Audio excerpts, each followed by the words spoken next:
Hey guys, welcome back to my channel. कैसे हैं आप सभी? उम्मीद करती हूँ आप सब अच्छे होंगे।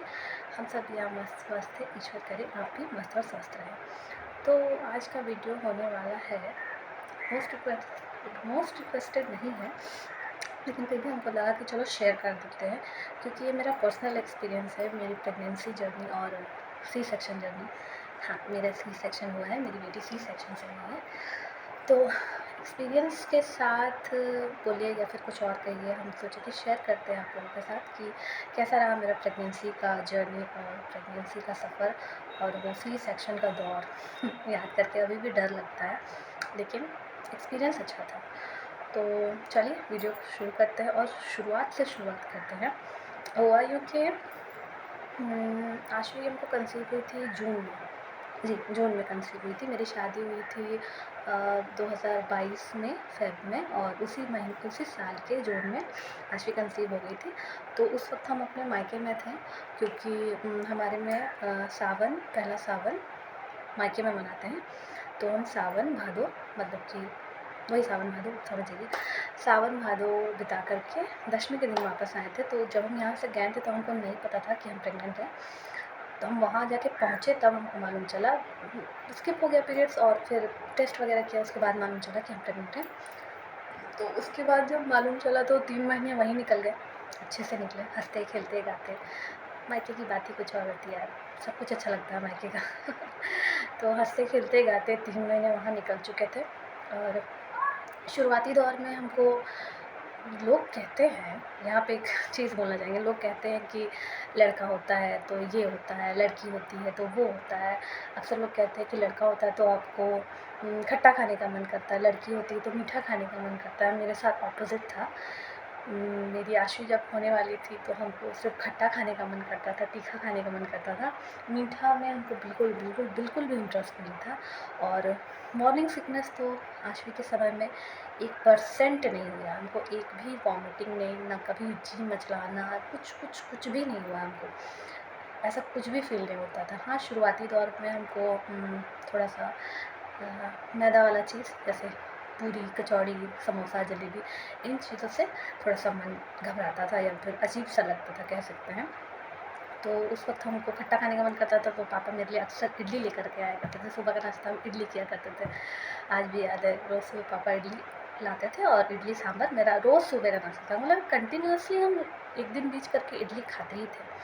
तो ऐसे ही करते वहाँ का दिन निकल गया।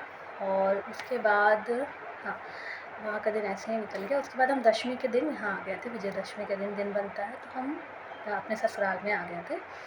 और यहाँ पे आने के बाद अब वहाँ का माहौल, यहाँ का माहौल अलग है। वहाँ मम्मी दीदी थी, यहाँ पे सासू माँ है, हस्बैंड है और बाकी लोग हैं, लेकिन ऊपर में हमको अकेले ही रहना पड़ता है। मेरे इन लॉज नीचे रहते हैं। बुढ़ापे में थोड़ा सा सबके साथ होता है यार, पैर का प्रॉब्लम हो जाता है, तो माँ पापा सब लोग नीचे रहते हैं। इसके पापा ड्यूटी चले जाते थे और ऊपर में हमको अकेले रहना पड़ता था। थोड़ा सा अकेला भी लगता था, लेकिन टीवी रहता था तो हम रह लेते थे। टीवी चलते रहता था, तारक मेहता वगैरह सब हम देखते रहते थे, तो मेरा दिन पार हो जाता था। हाँ, आशवी जब होने वाली थी तो हमको एक बड़ी अजीब सी आदत थी।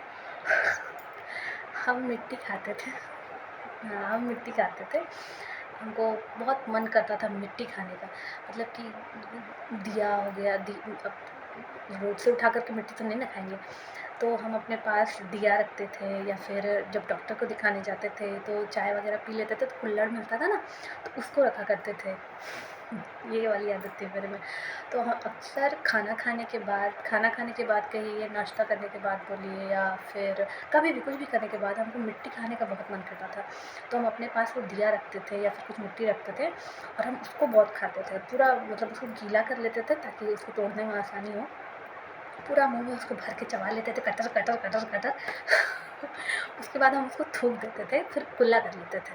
ता आपको पता है जब बच्चा पेट में रहता है तो ये सब चीज़ नहीं खाना चाहिए, क्योंकि बेबी को नुकसान पहुँचता है। तो हम पूरा नहीं खाते थे, हम थूक देते थे। उसके बाद इतना सा सिर्फ मन शांत करने के लिए इतना सा सिर्फ खाते थे और अपने आप को रिलैक्स कर लेते। उसको खाने के बाद जो अच्छा लगता था ना, कि क्या बताएं, एकदम मन शांत हो जाता था मेरा। वो एक, पता नहीं क्यों कहते हैं, हर किसी को अलग अलग चीज़ होती है। मेरे साथ वो था कि हम मिट्टी बहुत खाते थे। हस्बैंड जी कुछ पूछने के लिए आ गया था, इसलिए वीडियो को स्टॉप करना पड़ा। तो ये था कि हम मट्टी वगैरह बहुत खाते थे। बाकी ये चीज़ हम किसी को नहीं बताया था, सिर्फ मम्मी और सुमन दी को पता थी, मेरी दीदी को। इधर से तो हम किसी को नहीं बताया था क्योंकि हमको पता था कि ये लोग मेरे को मना करेंगे, मिट्टी खाती है, ये होगा वो होगा, मतलब मुझे आओ। फिर उसके बाद होने के बाद हम बताते थे कि हम मिट्टी खाए थे, क्योंकि हर किसी को कंसर्न होता है भाई बच्चे का और माँ का। जो कुछ आपके लिए सोचा जाता है अच्छे के लिए सोचा जाता है, लेकिन उस समय जब फीलिंग आती है आपको कुछ खाने की, तो उसको कैसे रोक सकते हैं। माँ का दिल क्या कब क्या मन कर जाए करने का, वो तो एक प्रेग्नेंट लेडी ही बता सकती है कि उसको कब क्या मन कर जाए करने का। तो ऐसे करते करते करते करते हाँ, यहाँ पे आ गए थे, वो मट्टी वाली आदत बताई। उसके बाद यहाँ पे मेरा ट्रीटमेंट शुरू हुआ। यहाँ पे जब हम आए तो यहाँ पे मतलब चाईबासा में मेरा ट्रीटमेंट नहीं होता था, हम टाटा जाते थे, हाँ जमशेदपुर जाते थे ट्रीटमेंट के लिए। और वहाँ पे मर्सी हॉस्पिटल है, वहीं पे मेरी डिलीवरी हुई। तो देखते देखते देखते देखते टाइम पार हो गया, 9 महीने ऑलमोस्ट हो चुके थे। हाँ, सब प्रेगनेंसी पूरी मेरी स्मूथ गई है, कोई भी कॉम्प्लिकेशन नहीं। आश्वी के समय बिल्कुल बिल्कुल कोई भी कॉम्प्लिकेशन नहीं, ना मेरे को मॉर्निंग सिकनेस, ना मेरे को नौजिया, मेरे को कुछ भी नहीं होता था हमको। हम बहुत इस प्रेगनेंसी में हम बहुत अच्छे से रहे हैं, मतलब कि हमको लगा ही नहीं कि हम प्रेग्नेंट थे। हँसते खेलते जाते, बस शुरुआती 3 महीने में छुपा के रखना पड़ता है, इसलिए छुपा के रखते थे। और बाकी अपना प्रिकॉशन तो लेके चलना पड़ता है भाई, आप उछल कूद नहीं कर सकते बच्चे के साथ। तो ऐसे करते करते करते करते 9 महीना बीता। हम रूटीन चेकअप के लिए टाटा जाया करते थे, हम, मेरे हस्बैंड और सासू माँ जाया करते थे। वहाँ मेरी ननद का घर है, हम लोग वहीं पे जाते थे और वहाँ से फिर डॉक्टर के पास जाते थे।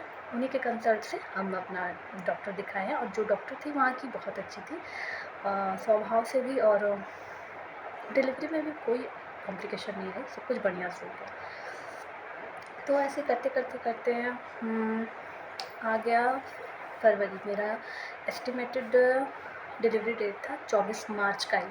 जब फर्स्ट अल्ट्रासाउंड हुआ था 6 वीक में, उसी वक्त पे मेरा एस्टिमेटेड डिलीवरी डेट जो था वो 24 मार्च का ही था। और आशी मेरी 24 मार्च को ही हुई है, मतलब उसी दिन हुई है। तो शुरू में तो डर लगता था कि कहीं पेन वगैरह आएगा तो क्या होगा, नहीं होगा, लेकिन हमको पेन हुआ ही नहीं। दवा खाने के बाद भी पेन नहीं हुआ।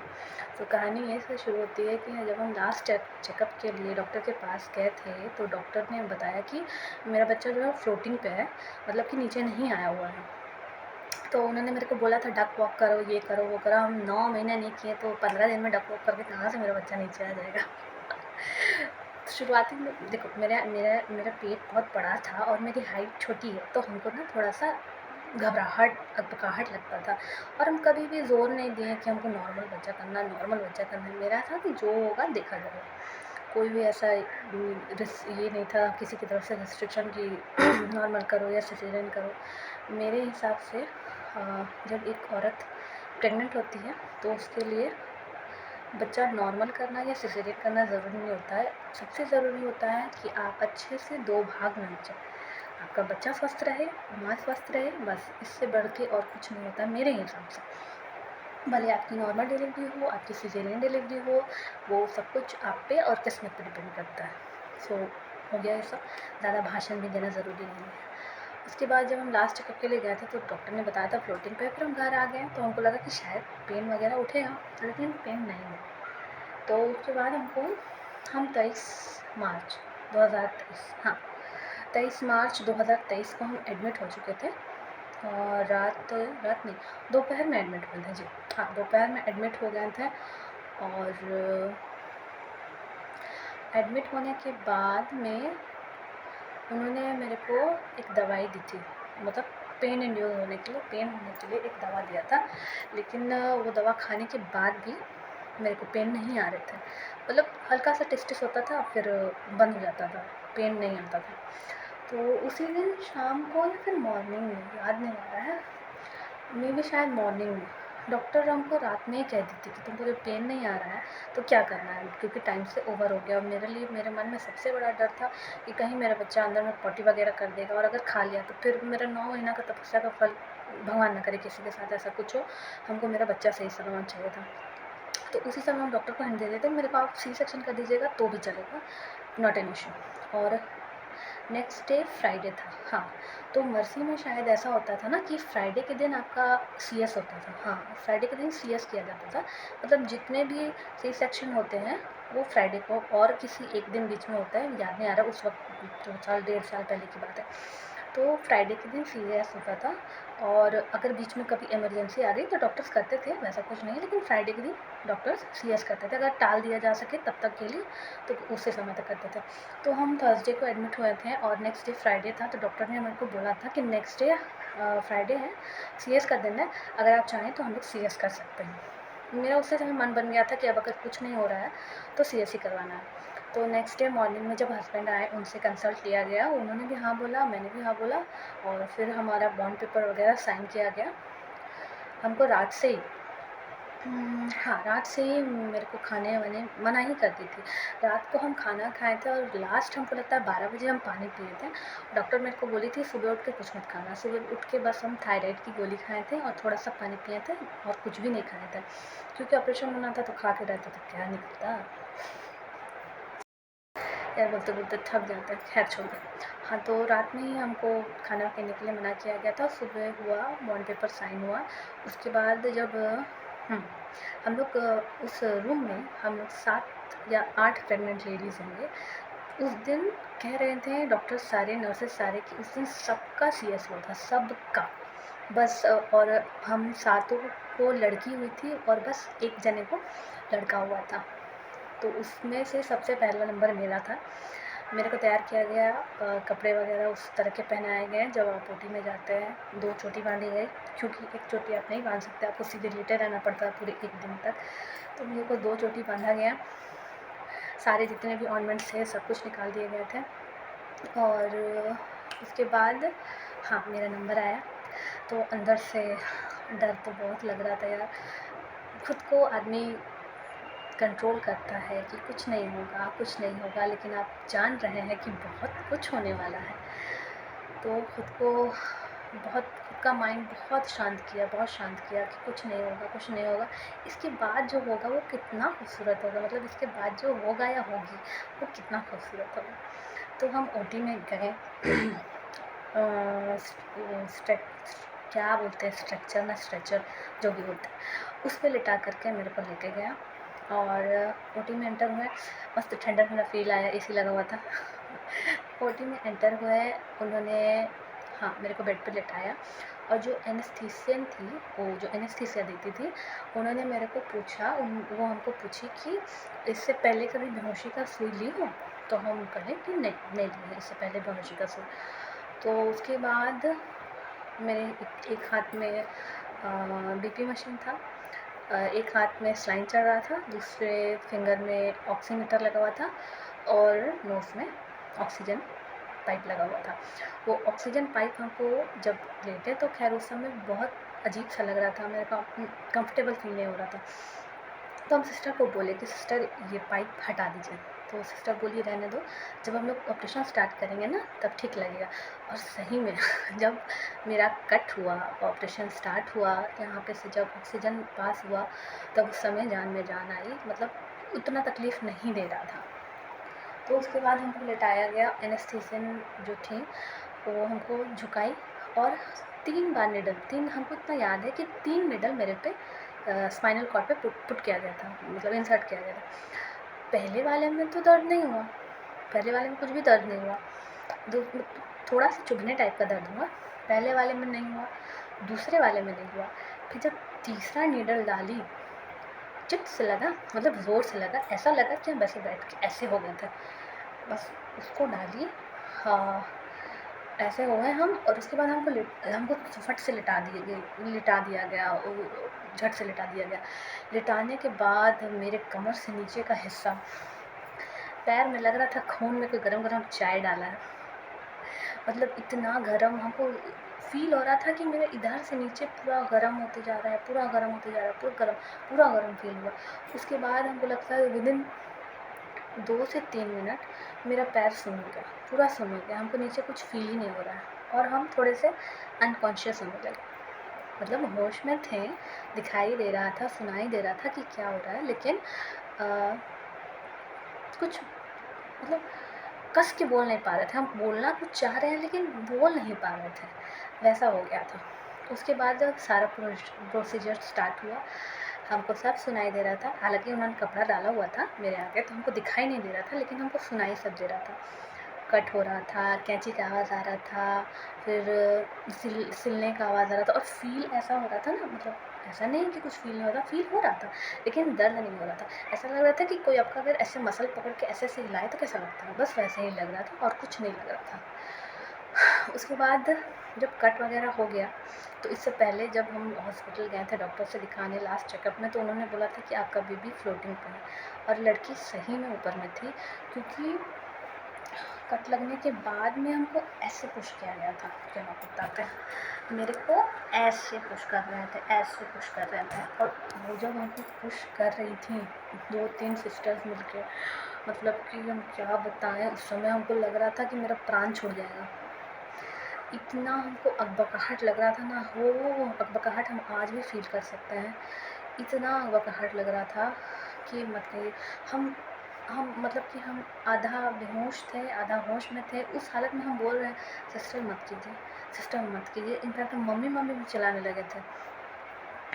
लेकिन उसके बाद जब वो लोग हमको पुश करके मेरा बच्चा नीचे उतारी, और आशवी को यूँ कुत्ते का बच्चा कैसे पकड़ता है ऐसे करके तो ऐसे करके जब उठाई, जब वो निकली,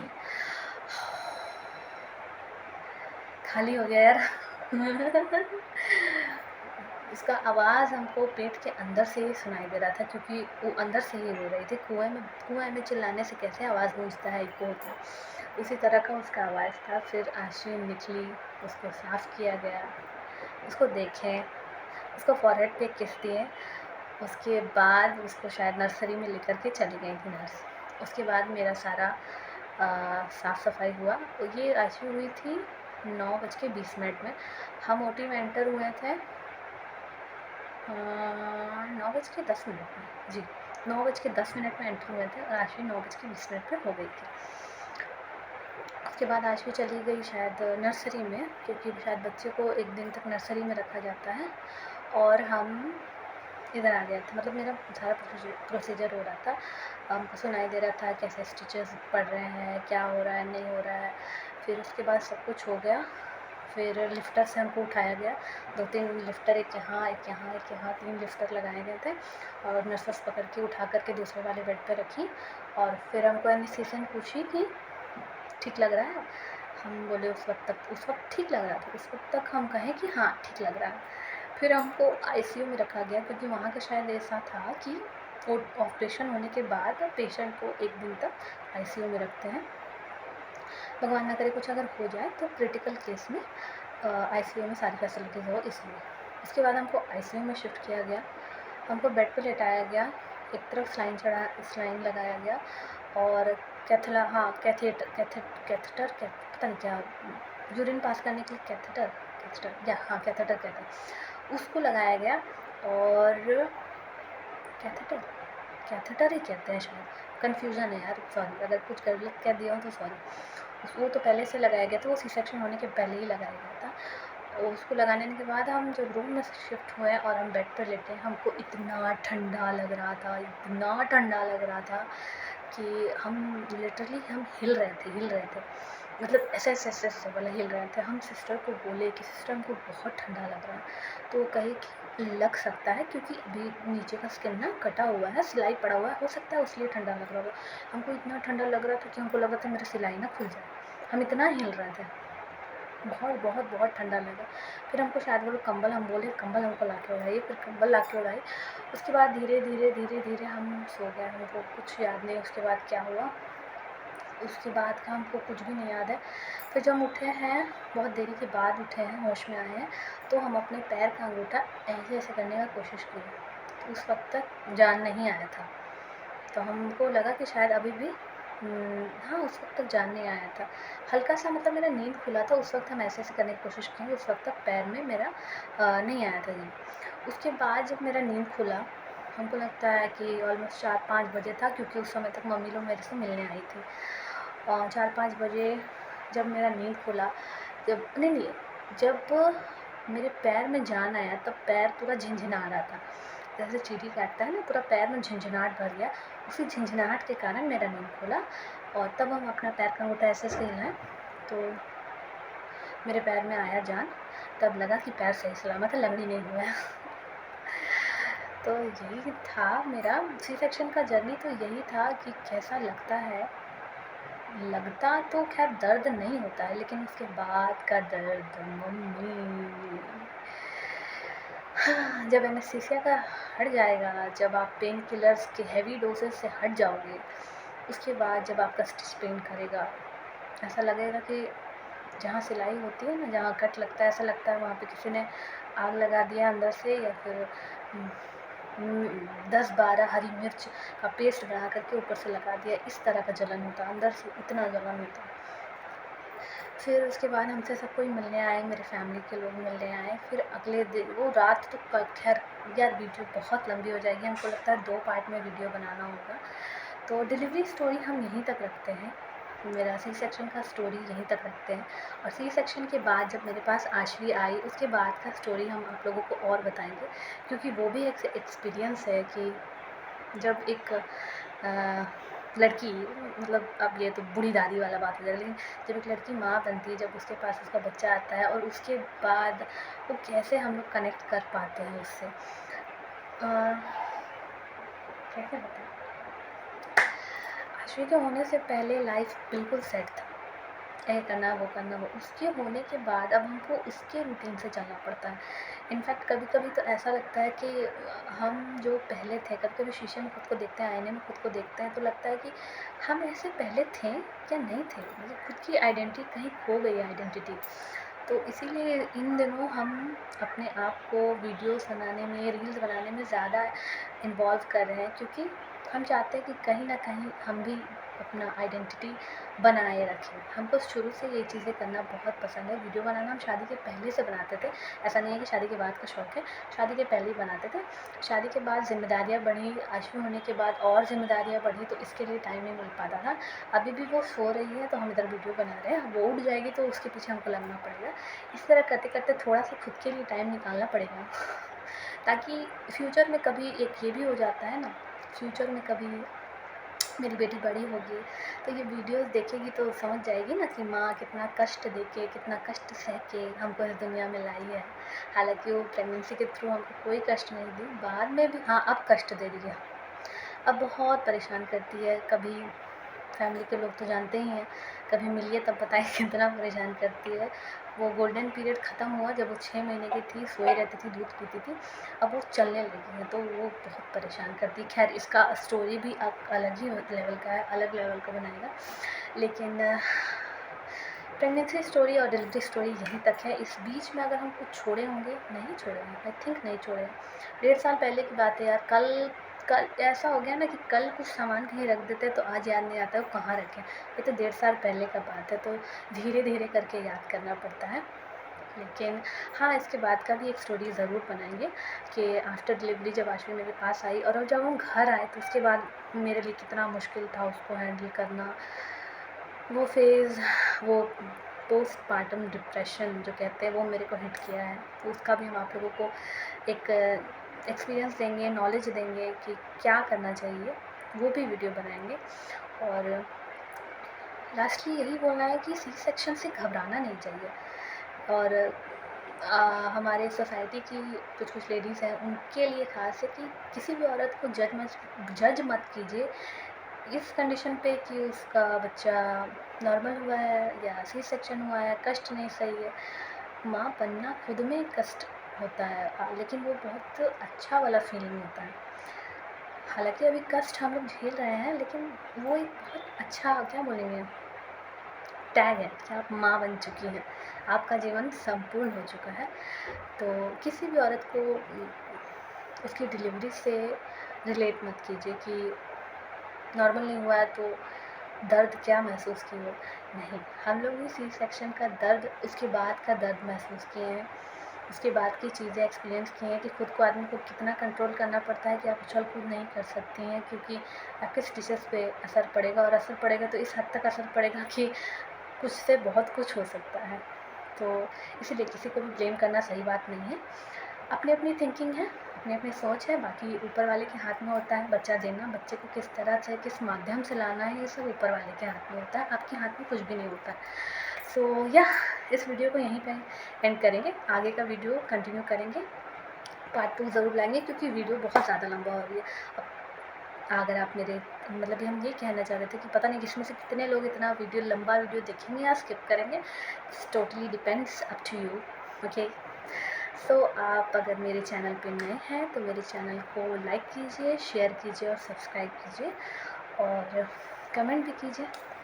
अगर आप एक माँ हैं तो लिखिए कि आपकी स्टोरी, आपकी प्रेगनेंसी स्टोरी क्या है। ओके, तब तक के लिए चैनल पर नए हैं तो जुड़े रहें और हमारे चैनल को लाइक शेयर सब्सक्राइब करें। तब तक के लिए thank you, take care, bye.